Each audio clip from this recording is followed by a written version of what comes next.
So, I would like to welcome Mark, who is the second of the party that's going over to Europe in a number of days. And we're going to be going from the UK down into Europe. And Mark's going to tell us where we're going, because I haven't got a goddamn clue. Me and Mark have known each other for quite a while. This is not unusual that you haven't got a clue, actually. No. No, that's about norm, so we're used to that. So Mark and I have known each other. The third party, Charlie, he's going to meet us down in just south of Gap in France. It's a bit more to the west than Gap, but yeah, down in the deep south, Aix-en-Provence area of France. Yeah. So we're setting off on the Thursday. You tell me what I've got to do, because I haven't got a clue. I'm just following you. Yeah, well, just follow me. Like, that's what you normally do, and it's worked out all right over a number of years.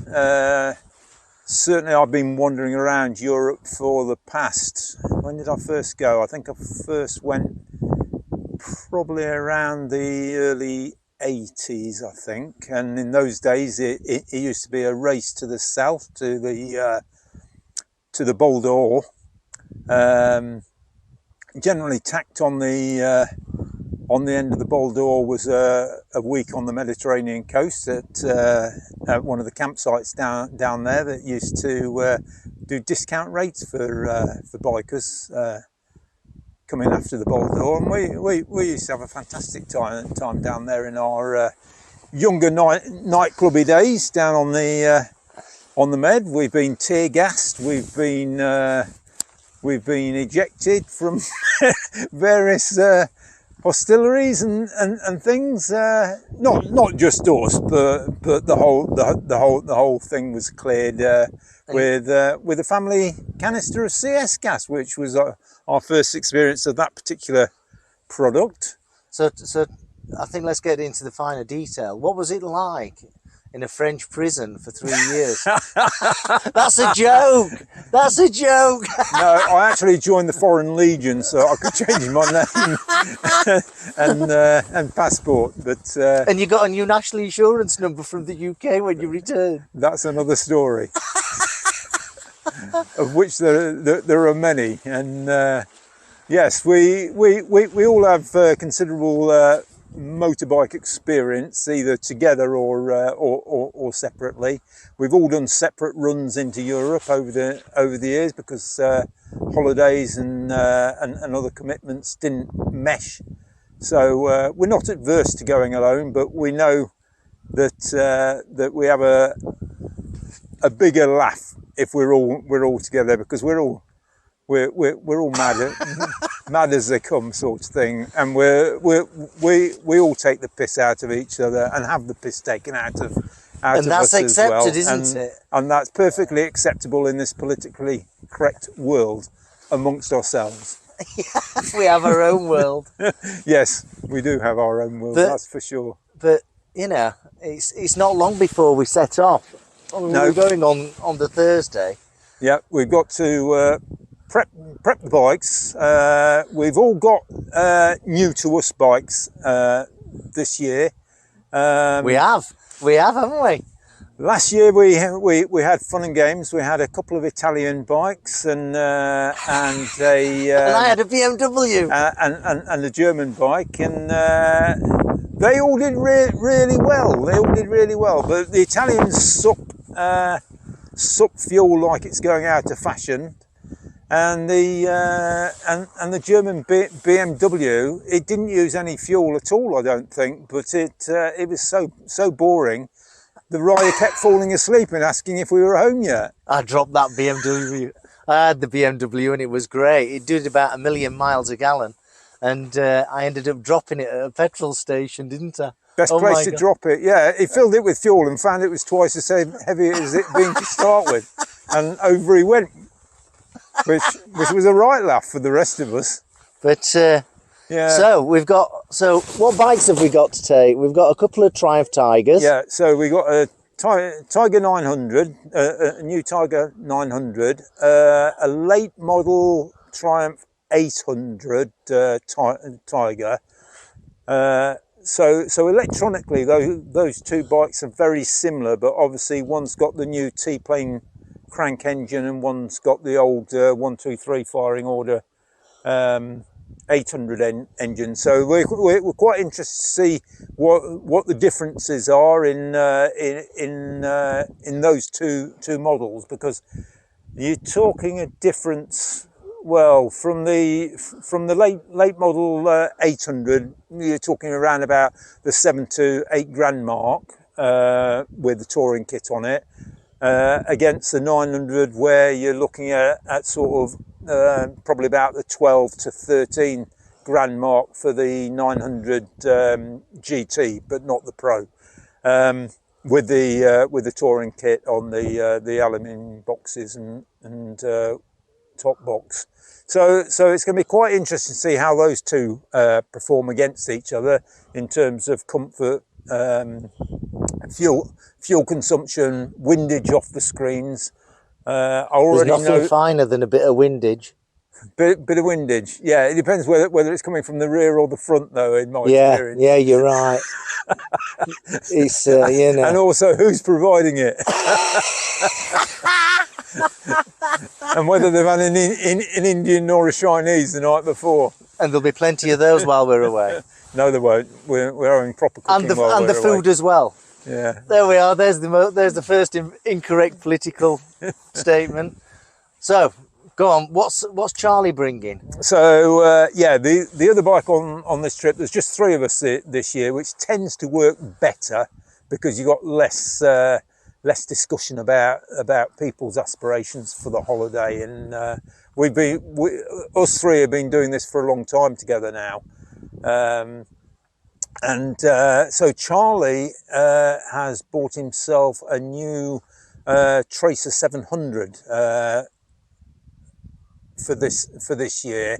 That'll be interesting. He won't mind me saying he had an MV Augusta Turismo 800 last year. Beautiful bike, fully kitted for touring. So it's got sort of very close fitting panniers and things.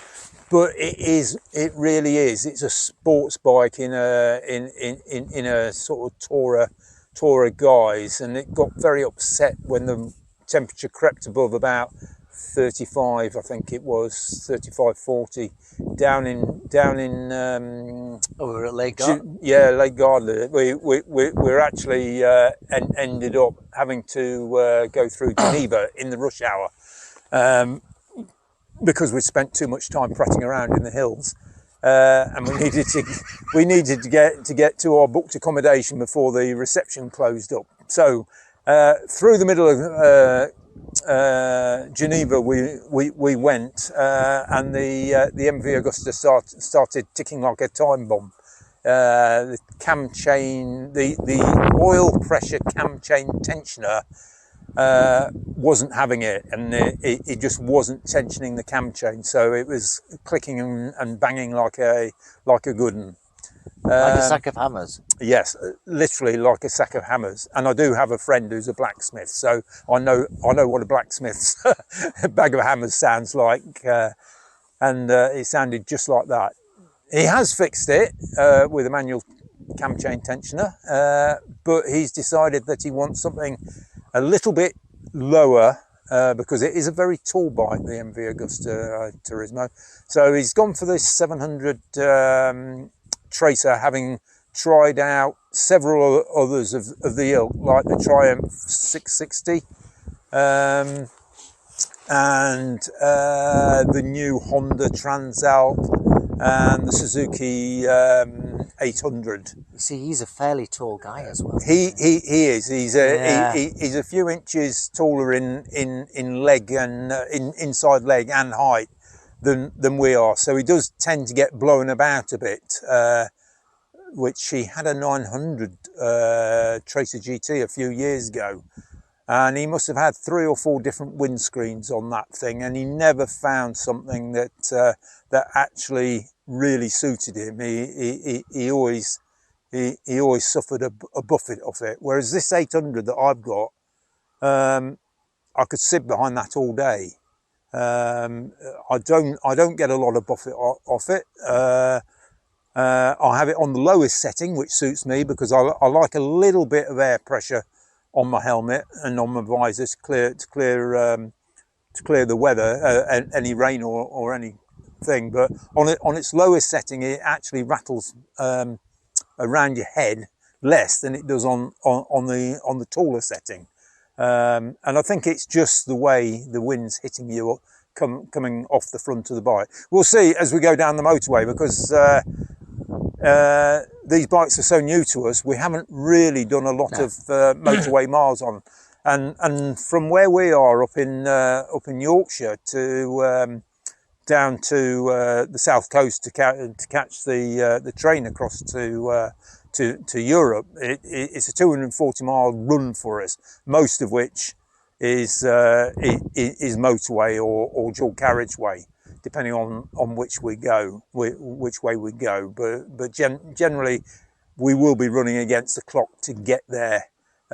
We always do that to ourselves. We sort of make the first day a relatively hard day for getting into Europe and getting away from the French coast the first day, and then we'll take it a bit easier the following by lunchtime of the second day. We like to be somewhere where it's enjoyable riding, so that's the plan this year as well. A bit of a hard day the first day, and then we're heading into the Morvan area of France, which is rolling hills, agricultural sort of area, few villages, but a bit sparser. And that's where we're heading, a bit southeast. Yeah, well, we'll be heading southwest. So we're not wandering about too much, but because generally we want to be heading for the Mediterranean as our sort of destination point. But we want to do it in the most enjoyable way possible. So down through the rolling hills of the Morvan on the first day in France. On the second day, we'll come out of the Morvan into the Massif Central, which is a very hilly, rocky, escarpmenty type place in central France. We'll make our way across that, probably down towards a place called Le Puy. And then from Le Puy, we'll probably head east, cross over the Rhone Valley, and the autoroute that takes the majority of the traffic south. We'll cross over onto the other side, heading towards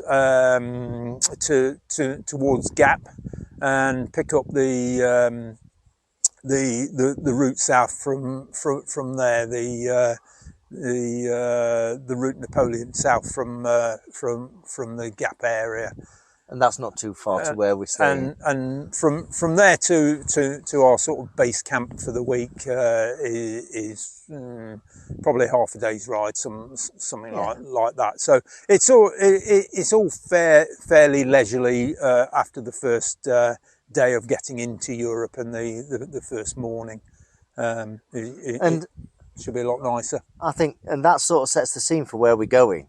And I think it's a great opportunity to say, if you've got a motorbike and you want to go into Europe and have a play around, and as long as it's a reasonable cc to start off with, maybe 300 cc and above, or even less probably nowadays, there's no better time to go abroad, is there?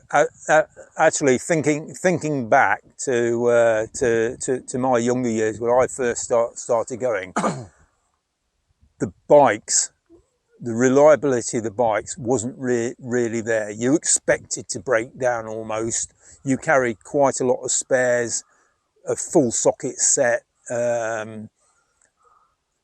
air compressor. Tyres had tubes in them, so you needed the tyre levers and all the rest of it. For about the last 20 years plus, the bikes have been better than the humans at taking the distance and the punishment of a big European tour. So we've been on tours where we've camped for 2 weeks, moving virtually every day, carrying a lot of pots and pans, sleeping bags, and Food, sun, yeah. both the tent, rain shelters and sun shelters, because some years it's been unbearably hot if the sun was directly on the tent, so you need like a big fly sheet on top of the tent just to hold the heat at bay and allow some extra airflow between the tent and the outers and inners and things like that. We've had some wonderful trips, but you can with the heat get some very sharp thunderstorms as well, and we've had and ridden in Some horrendous weather. Some really horrendous weather, both at the extremes of the temperature end, i.e. nearly 40 degrees, and the heat is bouncing back. It's like riding into an oven for hour after hour, and you buy a litre or a 2 litre bottle of water, drink some of it, have a pee, pour the rest of it over your head and over your clothing. Within 20 minutes you'd be absolutely bone dry again, and it was sucking the moisture out of you, and it can be quite hard at those very high temperatures. But we've also had snowstorms. This is in the middle of summer. I'm not talking February, March, or October, November. I'm talking midsummer, and we've had serious snow. It doesn't last very long, generally speaking, and it doesn't tend to stick, generally speaking, to the road. But if you're in your summer gloves and your summer weight clothing, and you hit that weather, and you hit that weather, we've had it down close to the Großglockner, across in Austria, that we tried to get up. I think we've tried 3 times and never made it because of the weather. We've actually been turned around because they closed the road because of the snow, or we've decided it's just too dangerous. There wasn't enough traffic to create the track that we could follow. So we've had that, but we've also had it on, I think it's called Mount Vertu in southern France, and I think it was 22 degrees and a little bit rainy at the bottom, but it was something like 4 degrees and snowing and blowing a billy-o at the top. But unfortunately we sort of came round from the backside and drove into this and just had to keep going to get down again, unfortunately.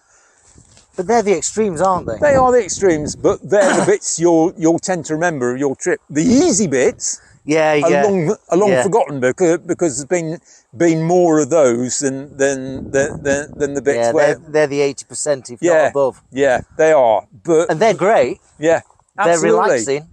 Yeah. But riding in Europe is so different to riding in the UK. There's generally a lot less traffic.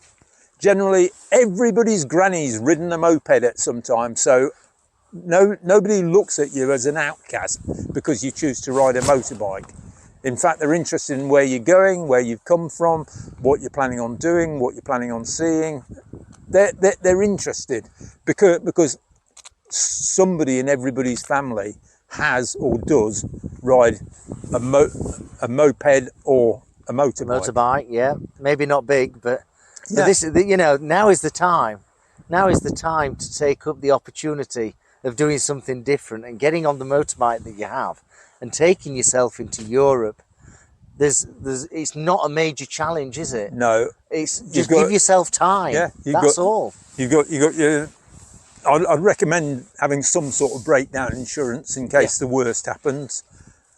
You can either buy that specifically for the length of the trip, and you need it from when you leave your front door to when you come home, or take an annual policy and do it that way. And certainly my family, we cover all the vehicles with breakdown insurance for the whole year, and then we have one nominated vehicle covered in Europe, which is generally not my bike, but has been the car at times in the past as well, for family holidays in Europe. But you can do it as cheap as you can by just covering the period when you know you're going to be away. I like to be able to go away at the drop of a hat, and it wasn't much more with the vehicles we have in my family, and with my children, to cover for the whole year. But you're only talking, I think it's cost us about £90 for the Channel crossing this year. That's not expensive. About £90 return for the bike and rider each to get across the Channel. And you know, whether you do what we're doing this year, heading generally south and going down to the Med. I quite like taking my bikes down to the Mediterranean, or the Alps, Dolomites, or the Pyrenees, and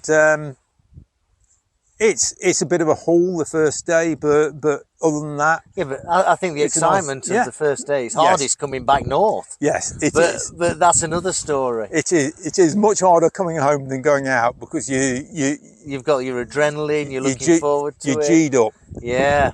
But you will find you become a better rider.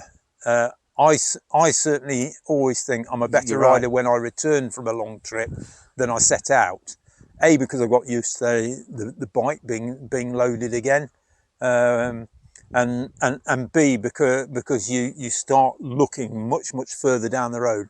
We're so busy in the UK with traffic, you tend to concentrate too much on the car in front of you. Never mind beyond that. Yeah, you're right. You're not looking down the road far enough. You get into the mountains and the switchbacks and things, and you've got to be looking much further down the road, so that 2 corners time there's a bus coming down the mountainside, and that bus will be on your side of the road, and that's just the nature of the road. It isn't big enough for 2 buses to pass in most places. Therefore, the bus will be on your side of the road, and you need to be prepared for that. And riding at 100% just isn't on, because somebody will get hurt and everybody's holiday will get ruined. So the rule of thumb is you need to ride for the circumstances of the roads over there. That there will be slow old trucks, big old tourist buses in the more popular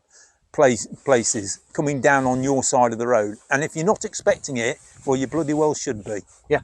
And it's easy. All you've got to do is keep your eyes open and look where you're going and just forward think. But you're right, it does. 2 weeks or a week in Europe makes you a better rider, and then you can bring that experience back with you to the UK, and you are a better rider. And hopefully, through the journey of, hopefully you'll not lose it because you don't use it. You'll maintain that, and you'll enjoy your riding better in the UK when you come out into Derbyshire or the Cotswolds or up to Scotland or out to Wales. Yeah, so it makes you a better rider. I think we're coming to the end now, aren't we? I guess so. You just got to pack your Y fronts and and your speedos, and you're ready, aren't you? Yeah, well, I only need one. I find that one pair of underwear for about 10 days, it just about makes it. Yeah. So we do tend to put him in different accommodation to the rest of us.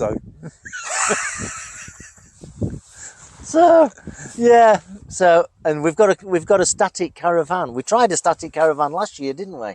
Yeah, and there's was a reason. The year before as well. There's a reason. Only for a couple of days. Yeah, there's a reason for this. One of our parties got quite bad knee problems and hip problems, and if he gets down on the floor to get in, but this is Charlie into a tent, you have to drag him out and then put him upright, because his knees and hips lock up. So just from Charlie's So- perspective, I know he's not here in this chat.